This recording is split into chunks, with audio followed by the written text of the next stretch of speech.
Ary toy izany koa ny fananona monjy ny fahaleoantsika, fa tsy fantatsika izay vavaka tokony ataontsika, fa ny fanano ny fona amin'ny fitarainana tsy azo tonoina.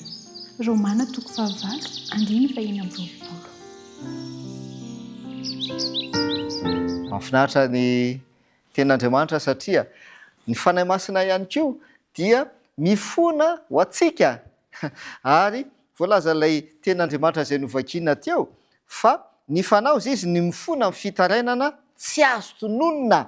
Ry havana malala, tsy hoe tsy maintsy mivavaka fotsiny amin'ny anaran'i Jesosy ka isika, fa amin'ny fibitsihan'ny fanahy masina ihany koa, amin'ny fitarihan'ny fanahy masina, amin'ny fiasan'ny fanahy masina ao anatsika. Izany dia manazava ny dika hoe ny fanahy no mifona amin'ny fitarainana tsy azo tononona. Mahafaly an'Andriamanitra mantsy ny mamaly ny fivavahana toy izany, fivavahana izay vokatry ny asan'ny fanahy masina sy amin'ny alalan'ny fitarihan'ny fanahy masina. Fa indraindray tsika mivavaka dia tsy haintsika akory anie aza ny teny izay ho lazaintsika indraindray rehefa mivavaka tsika, fa mifanahy no mibitsika sy mitarika atsika. Rehefa manonona vavaka amin'ny anaran'i Kristy isika mantsy dia ao amin'io hery io dia tsy inona zany fa ny fanahy masina zany no misy antoka avy amin'Andriamanitra fa hamaly ny fivavahantsika Andriamanitra. Mihoatra lavitra no izay rehetra angatantsika sy heventsika mihitsy aza. Omena ireo izay mikatsaka ny heriny sy ny fahasoavan'Andriamanitra ny fanahiny ary mamonjy amin'ny fahaleomentsika izany fanahin'Andriamanitra izany, misokatra mandray ny fangatantsika ny lanitra. Koa inona no mbola mampisalasalanao tsy hivavaka mandrakariva? Indraindray dia tratrany rotorotom-piainana isika isan'andro dia tsy manana fotoana hanandratana vavaka amin'Andriamanitra, kanefa voalaza eto ry havana malala fa misokatra handray ny fangatantsika ny lanitra. Andeha tena azoto hivavaka amin'Andriamanitra isika satria ny fanahy masina dia manalalana atsika ary mitarika atsika ihany koa. Azosika atao anie azosika ny ankinina amin'Andriamanitra ny fiainantsika manontolo isan'andro apetraho aminy ny fanahinareo rehetra hozy izy ny voalazan'ny ten'Andriamanitra fa izy no hiay anareo. Misy teny fikasana maro ho antsika ao amin'ny ten'Andriamanitra. Mahatoky Andriamanitra izay milaza ireny teny ireny fa azony tanterahana eo amintsika ny teny fikasany.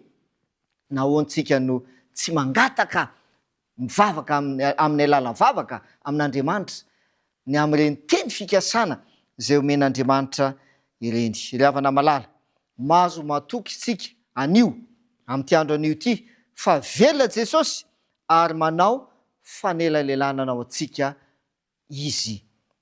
Tsy nandao ireo zanany maniasia velively Andriamanitra ary manongila tsofina izy mihaino ny vavaka sy ny fanambarana izay ataon'izy ireo.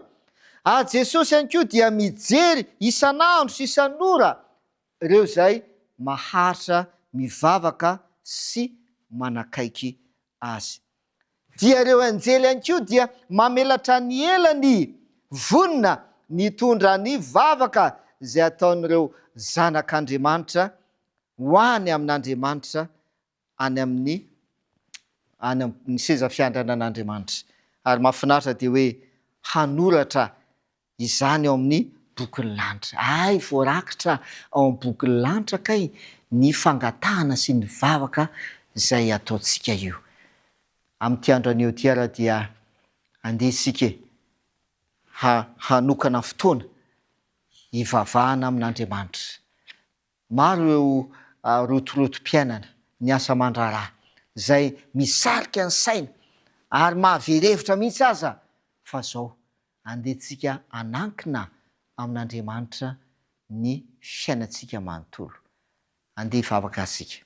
Raina izay ny an-danitro, misaotra anao satria ny fanahy ihany koa dia manalalana sy manelanelana amin'ny vavaka izay tanterana. Iny fanahy dia mifona amin'ny fitarainana tsy azo tononona mba ho ekena sy eo ankasitrahana ary hovaliana ny vavaka izay asandratra amin'ity andron'io ity, dia ampio izay mba azoto hanokana fotoana hivavahana sy hifandraisana aminao ary hitoky aminao mandrakariva, amin'ny anaran'i Jesosy. Amen.